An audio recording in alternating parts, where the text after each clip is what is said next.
afternoon. I know that if you're not crying, I'm not crying, but this has been one of the most inspiring luncheons we have had to date. And it's because of all of you, but those amazing young people in the chat. I know, give them a round of applause. Just a tremendous, tremendous luncheon again. And so it is my pleasure to continue our luncheon with more inspiration and an exciting panel, a thoughtful panel of leaders within our community that are really leading both in the education space, but in our city and in our world. The topic for our discussion is, how will the current commission's blueprint for Maryland's future impact Baltimore City schools, and specifically college and career readiness? As you can see, I'm joined by four amazing panelists: Mayor Brandon Scott, Dr. Sonia Santelises, Senator Bill Ferguson, and Ishia Boyd. Welcome to you all for this discussion. Let me jump right in and asking questions about really at the touchstone. Let's talk about the legislation in particular. So I'm going to direct this to Senator Ferguson. Can you tell us a little bit about, starting off with an overview of the legislation and why it's so important for us as a community? Well, good afternoon, Alicia and the mayor and our CEO and Ishia. I can't wait to hear your perspective on this. I can't believe you made it up the entire bridge. I assure you, I probably would have panicked and chickened out about halfway through. But before I jump into things, I do also want to give another shout out to Dr. Swinton Buck for another 46th District High School, Digital Harbor. And I believe she was also Maryland Principal of the Year. We had a chance to honor her in the General Assembly this year. So CollegeBound has certainly partnered with the right leaders, as always, and it's such an honor to be with everybody today. So look, I think that we are embarking on probably one of the most important and potentially transformative opportunities in public education that we've had in, honestly, a century, since we've really thought about the beginning of what public education means. The blueprint for Maryland's future is a long time coming, too long, many would say, but it is fundamentally an embodiment of what drove me initially to run for office. I taught 9th, 10th, and 11th graders at Vivian T. Thomas Medical Arts Academy when we were at the old Southwestern building, which is no longer a facility in use, which was an excellent decision by those deciding not to keep that facility in use. It has now been totally renovated to the Seed School and is a beautiful, beautiful place. But sadly, when I was teaching at Vivian T in that old facility, it radically changed my life. I grew up outside of DC in Montgomery County, and came to Baltimore to teach high school, and was excited and ready to change the world. And teaching immediately changed everything I thought was possible and real. The challenges that so many of my students faced just to and from school every day, the expectations of the facility that they were expected to learn in, were more intense than anything I had faced my entire life to that point.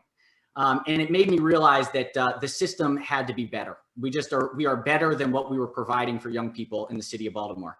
Fast forward for several years, in 2013, we had the incredible opportunity of passing the 21st Century Schools Act, which on the facility side is just the basic infrastructure. But Baltimore City, thanks to the CEO's leadership and the mayor's leadership, we now are the district in the country that has built more new schools than any other district, on time, under budget, higher technology, better facilities in some of the highest need neighborhoods. If you look across the country where other schools are being built, it is often in the wealthiest areas. In Baltimore City, the 21st Century School Facilities Plan, I've had the honor, I represent Cherry Hill. In 2018, we cut the ribbon on 2 brand new, unbelievable facilities. It's one of the proudest moments I'll ever have. And that is great, but what matters even more is what happens inside the building. And that's where the blueprint comes in. And this is a rethinking of what it means to educate, and recognizes that it's not one thing. It's not teacher evaluations or just the curriculum or just early childhood. It's an entire continuum of a child's life that is what inputs their long-term educational outcome. And the blueprint takes a very different approach. We're the first state in the country to have taken such a comprehensive view. And there's 5 core components. The first is we make a massive investment in expanding early childhood education for 3- and 4-year-olds to ensure that kids are ready to learn and have those social emotional skills to be successful through their career. Second, we invest in the people that matter in the most for a child's long-term educational outcome, and that's their teachers and educators. We're increasing the starting salary to $60,000 to attract the best and the brightest, to keep them, to retain them, and give them the skills that they deserve to do the best they can with young people across the state. Third, we are really radically rethinking college and career readiness pathways. There is going to be no dead end in Maryland. A high school diploma will come with a real pathway and to be career ready. Some careers require college, some don't necessarily require college, but either way, we want to make sure our schools are setting kids up for success in the 21st century economy. Fourth is we're changing what it means to educate. It's not just about math and science and reading. Those are obviously baseline important, but it's about children as a whole, the whole entire child and the community, to ensure that we have the resources to make sure that kids are successful and have those barriers that limit academic success at times, that we are doing whatever it takes in the school building to reduce those. So that happens through community schools, through behavioral health resources, through the extracurricular and enrichment activities that help students become engaged and find their passion.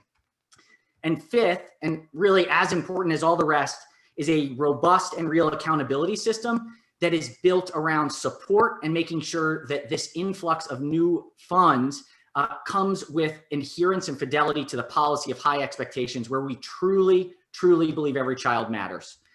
So that's an overview. Look forward to having ongoing conversation. Absolutely. Well, thank you, Senator Ferguson. And he gave that overview. But I want to tell you about all the hard work that you and your colleagues put into bringing that to fruition. And just personally, I say thank you to you for your leadership and your continued leadership of us. I'd like to now go to another tremendous leader. And Dr. Santelises, you are critically important. And your leadership has been robust and amazing for our school system. But I wonder how you are thinking about the implementation of Kerwin, being able to have dreams come true for our young people with this blueprint. So can you talk a little bit about how City Schools is preparing for this opportunity that Kerwin presents?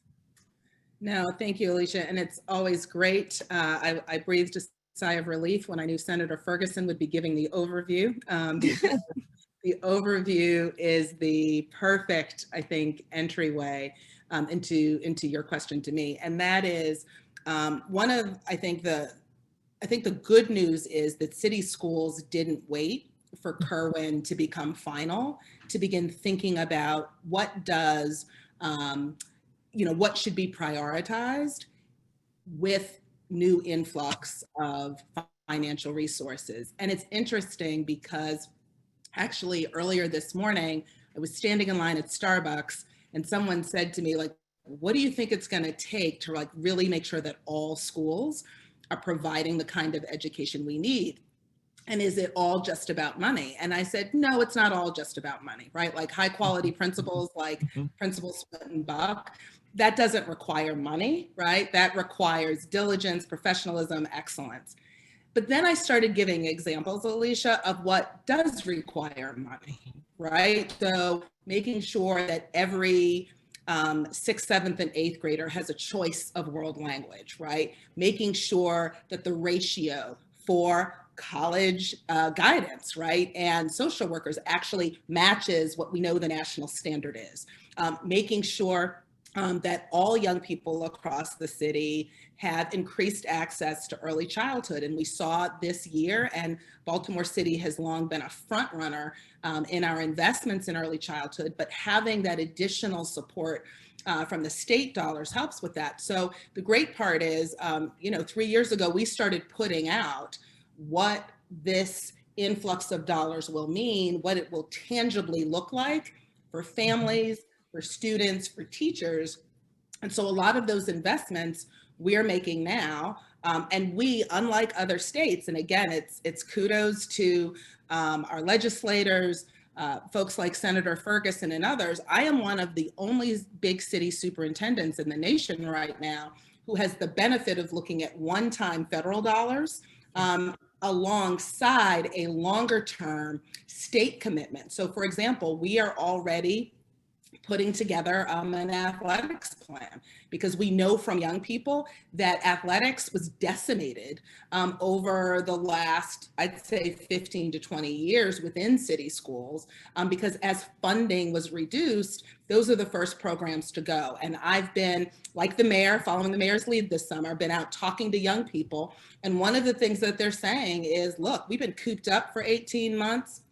We want to get back, and we want arts, right? We want sports. We want the kind of internships that we heard Aishia talk about. So we're doubling down our investment on our plan to revamp CTE. Our middle school students said, we don't want to wait till 9th grade to learn about what career opportunities there are. And I think about the young Aishias that are in our schools now, that if in 6th grade, they get to spend a day at her company, right, learning about, right, what she's doing, that then gives them more advanced opportunity to plan in such a way. So those are some of the things that we're looking at, investments in clearly mental health and wellness supports.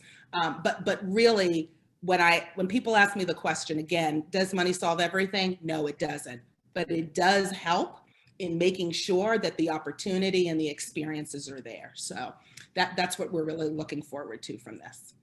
You know, and Dr. Sandalis, you just spoke of like a hopeful vision for our young people. And I appreciate the hope. I mean, you walk in every room with that hope, but thank you for just saying that today. And that leads me to the question to Mr. Mayor about how does that hopeful vision affect your vision for the city, and to help shape your vision for what is possible?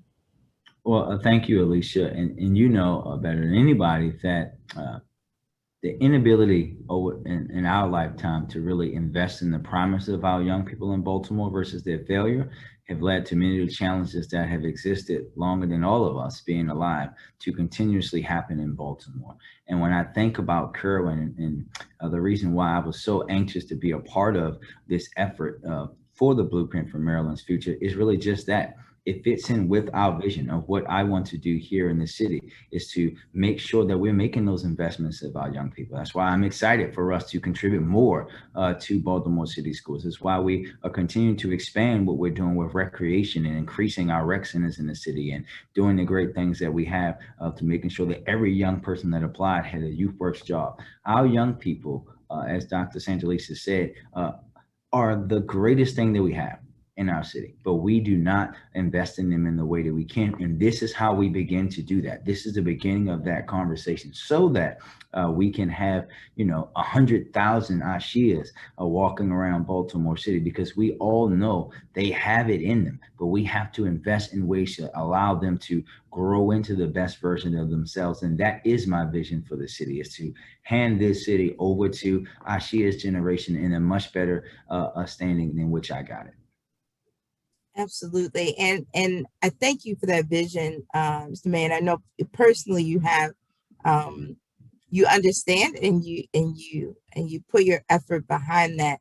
And Ashia, let me just say your speech, I think everyone teared up. I don't know if you've seen the chat, you should copy that, put it on the wall somewhere, about how just proud we are. Everyone in the chat, I'm really just so proud of who you are today.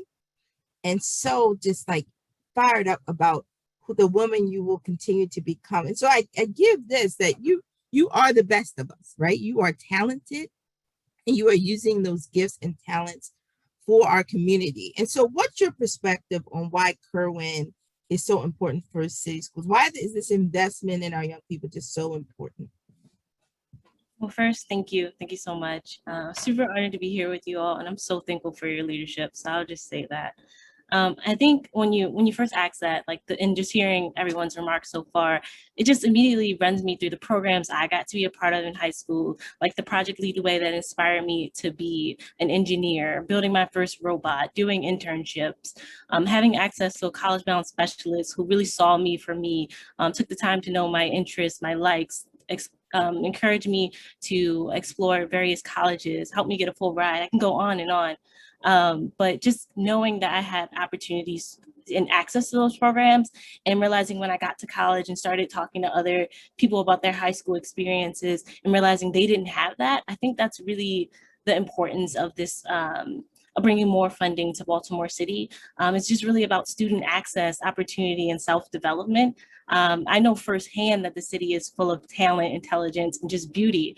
And I think that when those natural given talents and interests are met with programs like CollegeBound, Project Lead the Way, and just transformative programs all throughout the city, I really think that it inspires us towards higher education and just greater versions of ourselves. So I think that just investing more in our students is definitely an investment in the future. And I'm really excited to see more programs, even programs that I didn't have a chance to be a part of, just expanded to all students. And we start to see students for really who they are and just building in those natural talents so that the city can grow. So I think that's important. Absolutely. I think your remarks around what it does for the individual, but also for the collective, I think is so just so reflective of just your depth and breadth of your experience and your outlook. I want to ask this question as it's come up, like, how is current different from reforms of the past? So many of us who have been in the city, and I direct this to Senator Ferguson in particular, how is this different than what we've seen in the past? And why is this a particularly helpful moment for all of us to be at? It's an excellent question. It's a really important question. I'm going to pause really quickly and Ashia said this, and I just can't let it pass. She said, when I built my first robot, right? Like the first robot of many, right? That is just like, I can't let that just be a throwaway line. Like, that is incredible. Multiple robots. Look, that is what's happening here. You know, this is, it's pretty amazing. Like, that's the future. This is what we have to, this is how we have to convert schools to make sure that that becomes the norm.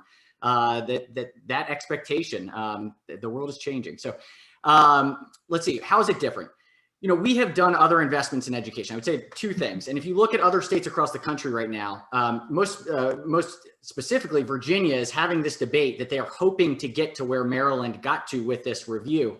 Mm-hmm. That we didn't look at sort of one piece of the system, just teacher salaries, or just, we looked at the whole A to Z system and said, you know, education is not one thing. One little input change is going to have a very marginal impact. We have to look at the entire system, because if you have a great early childhood, but if things aren't great in first, second, and third grade, it doesn't matter if you have a great early childhood. So the whole spectrum matters. And so I think that was the biggest change. That was the biggest difference. Back in 2002, we did put a lot more money in, and it was more about trying to get to a more equitable system. And we were more equitable than some other states. But after the Great Recession and there were cuts, we found ourselves falling behind. But it was really all about the money. I think the difference here is that it is money tied to policy. And the accountability is not just making sure that the dollars are spent the right way. It's that we are looking at each individual school and saying, are we maximizing opportunities for kids at each school? We're going to give the supports. We're going to make sure that there is money available and the resources are available, but there's accountability at a school level.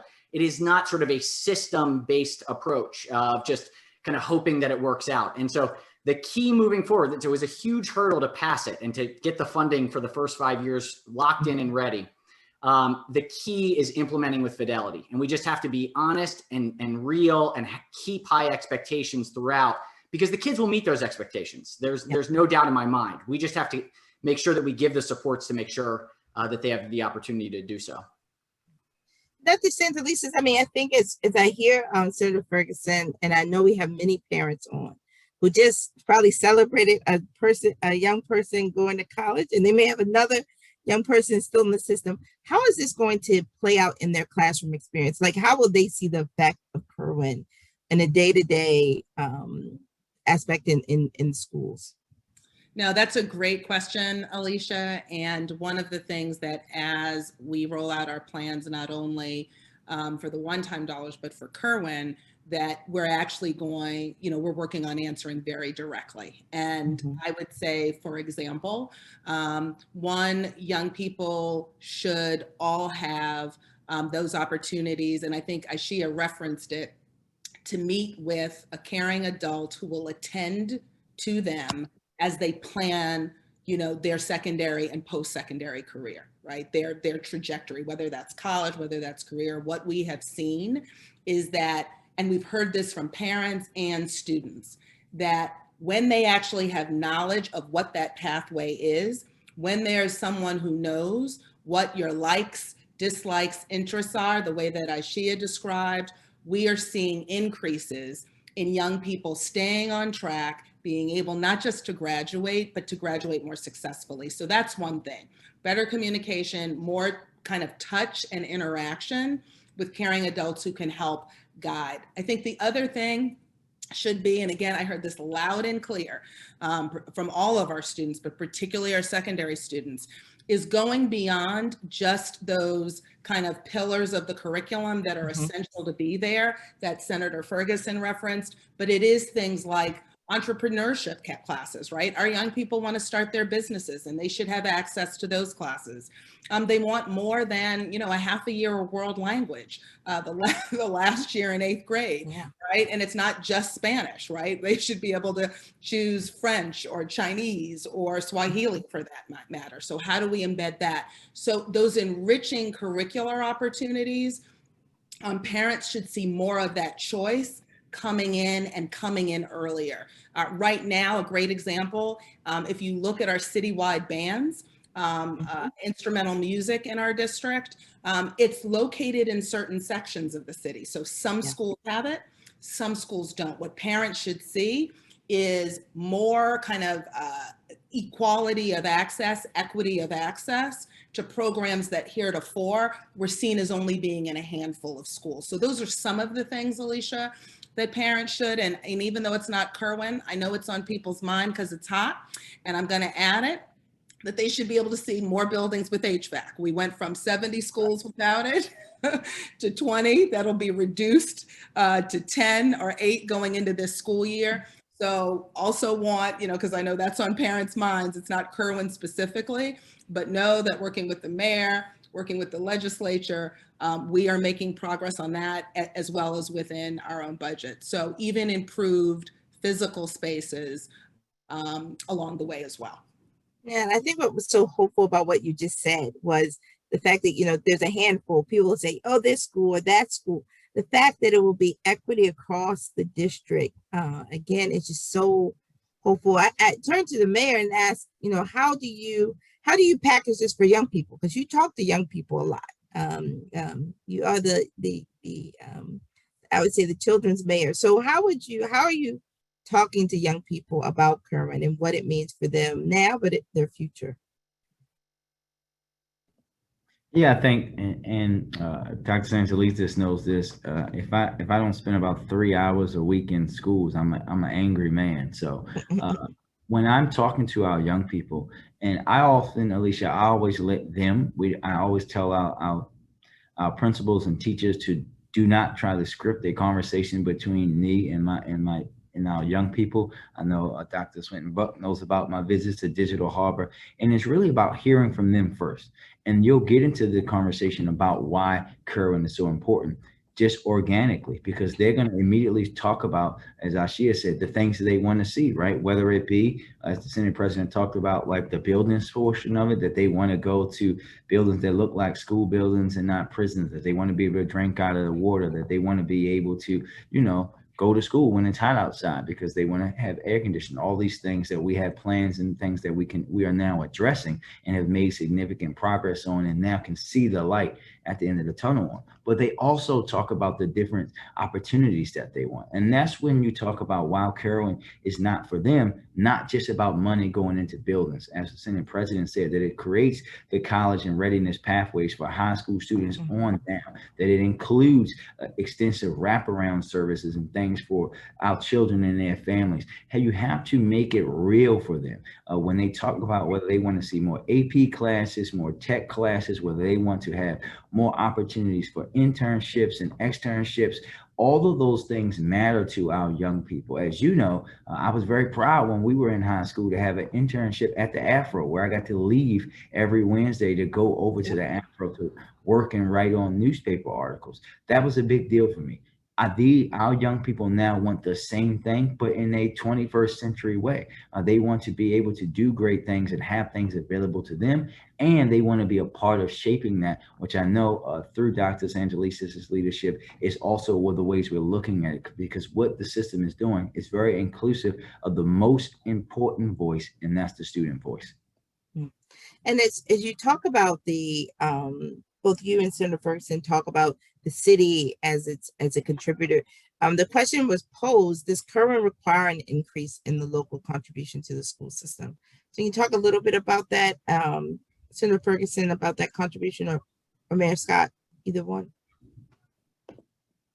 Well, I'll simply say yes, and we're going to meet our requirement. I'll let the Senate President talk about the details and how it goes over time.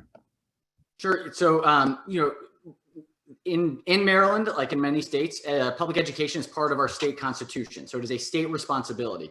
The way we have established education financing is that on average, it is a 50-50 split. So the state puts in half and the local jurisdiction puts in half. With the blueprint, that formula was altered and was tried to be more wealth equalized, but it also tried to catch up on prior year back payments. So in some places, the state is taking an increased role, but over time, it gets back to a statewide average of 50-50. Now, lower jurisdictions with less wealth have less of a responsibility, and I forget the exact breakout where it landed. I think it's somewhere in the neighborhood of 80-20. For the city of Baltimore, 80% state, 20% local. But it will be as the total cost increase, the revenues to the school system increases. That means the state will be putting in more and the local jurisdictions will be putting in more. And it escalates over time. And the question is, where do we find the money? But the question is, in my mind, where do we find the money if we don't do it? Because the costs of inaction are simply unbearable. Absolutely. And I think that what Kerwin really speaks about is sort of what she is, our brilliant young people coming back to the city and being employed here. Actually, I'd love to get your thoughts on sort of that paradigm of how does CollegeBound, or how do these experience, how does what we've talked about today, talk about ensuring that more of you come back to our city and contribute as employees and as leaders. Well, I guess everything that you guys shared today is really hopeful, inspiring, and it just puts a smile on my face. I think for some of the reasons that you mentioned before, I think when you overcome with gratitude, you always think, wow, I'm so fortunate to have this opportunity that someone else didn't have. But when you go to college, it opens your eyes to what you didn't have and helps you to really think about, if I would have had these programs, like you said, in middle school, who could I have been today?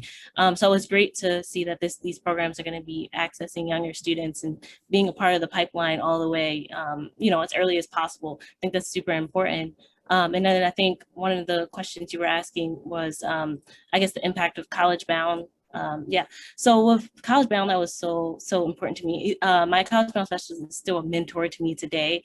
I think it really inspired me and encouraged me to think outside of just Baltimore City. I think even when I was studying abroad and I was nervous, I was like, I don't really need to go. Like freshman year, I was like, like my family's in Baltimore, everything's in Baltimore. But I was still have, as my mentor, as my CollegeBound specialist, encouraged me, as he had been all throughout high school, to step outside my comfort zone and just really take this global perspective. And you start to see how other systems of the world are operating, how they communicate with each other, and how some of those systems could be powerfully brought back here to the city.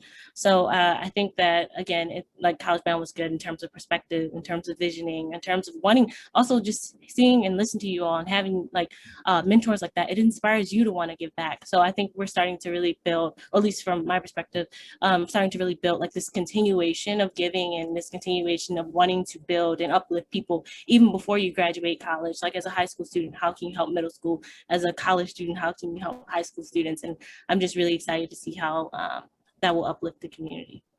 Absolutely. I want to end on this note. I know I'm a minute over, but I want to give each of you a chance to just give us one word of what you think about Kerwin, what you think about the graduates today, what you're feeling in this moment of. I think this is the most inspiring bit of Baltimore, but that's my personal opinion. But one word. So, Senator Ferguson. I'm going to go with energized. Energized. Got it. Mayor Scott. I would say hopeful. Hopeful. Love it. Dr. Santelises. Inspired. See, you're a good lip reader, Alicia. Yes. Yes. And Ashia, how about you? I would say narrative. I think we're changing the narrative of Baltimore. I love it. I love it. I want to thank all four of you as leaders and for what you have done and what you will continue to do for our city. And I want to let everyone, the chat has been blowing up. Many people have asked, how can I get involved? Please email info@collegeboundfoundation.org. But again, thank you, Mayor Brandon Scott, Senate President Ferguson, Ashia Boyd, who will one day be my boss and will thankfully hire me and pay me well, and Dr. Santelises. Thank you all for participating in this panel, and thank you all for attending this luncheon today. Have a wonderful day.